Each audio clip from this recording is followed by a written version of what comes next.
Champions ট্রফির পথে নতুন অধ্যায়ের সূচনা, কিন্তু এবার ক্রিকেটারদের সাথে থাকবেন না তাদের প্রিয়জন। ভারতের রোহিত শর্মা ও বিরাট কোহলি, যাদের মাঠে দেখেছি অসাধারণ পারফরমেন্স, এবার বেছে নিয়েছেন কঠোর বিসিসিআইয়ের নতুন ভ্রমণ নীতি। কেন খেলোয়াড়দের পরিবার প্রেমিকরা ছাড়তে হচ্ছে, কিভাবে এই নিয়ম দলের শৃঙ্খলা ও প্রস্তুতিকে প্রভাবিত করবে, আজকের ভিডিওতে আমরা বিশদভাবে জানব। টেকনিক্যাল সিদ্ধান্ত, তুলনামূলক দৃষ্টিভঙ্গি, কিছু নাটকীয় মুহূর্ত এবং হালকা হাস্যরসের ছোঁয়। তাই চলুন শুরু করি। চ্যাম্পিয়ন্স ট্রফি শুরু হবে 19 ফেব্রুয়ারি থেকে এবং ফাইনাল ম্যাচ হবে 9 মার্চ। এই ট্রফি সময়সীমা মোট 3 সপ্তাহ, যা বাংলাদেশের ক্রিকেট দলের জন্যও একটি নতুন চ্যালেঞ্জ এবং ভারতের জন্যও। 15 ফেব্রুয়ারি দুবাইয়ের উদ্দেশ্যে ভারত ক্রিকেট দল উড়াল দেবে, কিন্তু এই সফরে রোহিত কোহলি ও অন্যান্য খেলোয়াড়দের সাথে তাদের স্ত্রী বা প্রেমিকা থাকবেন না। বিসিসিআইয়ের নতুন ভ্রমণ নীতি অনুযায়ী 45 দিনের বিদেশ সফরে পরিবারের সঙ্গে সর্বোচ্চ 2 সপ্তাহ কাটার অনুমতি আছে, কিন্তু এই ট্রফির জন্য সেটা একেবারেই নেই।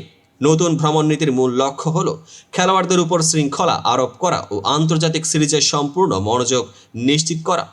যখন দীর্ঘ সফরে খেলোয়াড়রা পরিবারের সঙ্গ পেলে মাঝে মাঝে মনোযোগ বিভাজন বা বিভ্রান্তির সম্ভাবনা থাকে, যা মাঠে প্রভাব ফেলতে পারে। এই নিয়মের মাধ্যমে বিসিসিআই নিশ্চিত করতে চায় যে খেলোয়াড়রা শুধুমাত্র ক্রিকেটে মনোনিবেশ করবে। যদি কোনো ব্যতিক্রম ঘটে তবে সংশ্লিষ্ট খেলোয়াড়কে নিজের ব্যয় বহন করতে হবে, যা পরিষ্কার করে দেয় যে শৃঙ্খলা ও প্রফেশনালিজম এই নীতির মূল চাবিকাঠি। কিন্তু এবার চ্যাম্পিয়ন্স ট্রফির জন্য স্পষ্টভাবে ঘোষিত হয়েছে পরিবারবিহীন সফর। এই পরিবর্তন শুধু খেলোয়াড়দের শৃঙ্খলা বজায় রাখার জন্য নয়, বরং আন্তর্জাতিক পর্যায়ে দলগত মনোভাব ও প্রস্তুতির ক্ষেত্রে একটি গুরুত্বপূর্ণ পদক্ষেপ হিসেবে বিবেচিত হচ্ছে।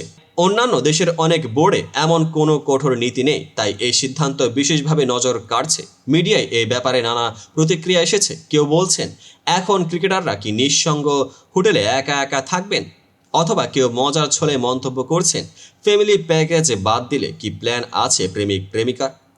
এইসব হাস্যরসপূর্ণ মন্তব্যে স্পষ্ট যে বিসিসিআইয়ের এই সিদ্ধান্ত খেলোয়াড়দের ব্যক্তিগত জীবনের পাশাপাশি তাদের মাঠে মনোযোগ বাড়াতে সাহায্য করবে।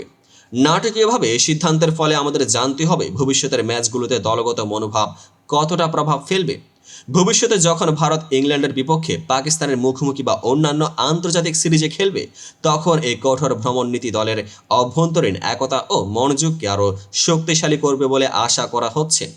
কোচ ও ম্যানেজমেন্টও ইতিমধ্যেই বলছেন মাঠে যেসব প্রতিযোগিতা চলছে তার জন্য খেলোয়াড়দের সম্পূর্ণ মনোযোগ ও প্রস্তুতি অত্যন্ত জরুরি।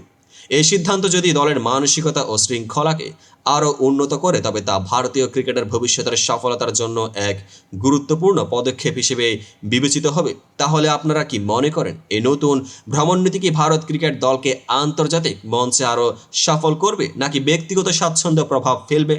আপনার মতামত জানাতে নিচের কমেন্টে লিখুন। আর যদি ভিডিওটি আপনাদের ভালো লাগে তাহলে লাইক, শেয়ার ও সাবস্ক্রাইব করতে ভুলবেন না। পেজটিকে ফলো করুন। আরও ইনডেপথ বিশ্লেষণ, ক্রিকেট আপডেট ও বিশেষ ভিডিও পেতে আমাদের সঙ্গেই থাকুন। এই ছিল আজকের আলোচনা। ক্রিকেটের শৃঙ্খলা, প্রফেশনালিজম ও নতুন সিদ্ধান্তের গল্প। ভবিষ্যতে এই পরিবর্তন আমাদেরকে কোথায় নিয়ে যাবে তা সময় বলে দেবে।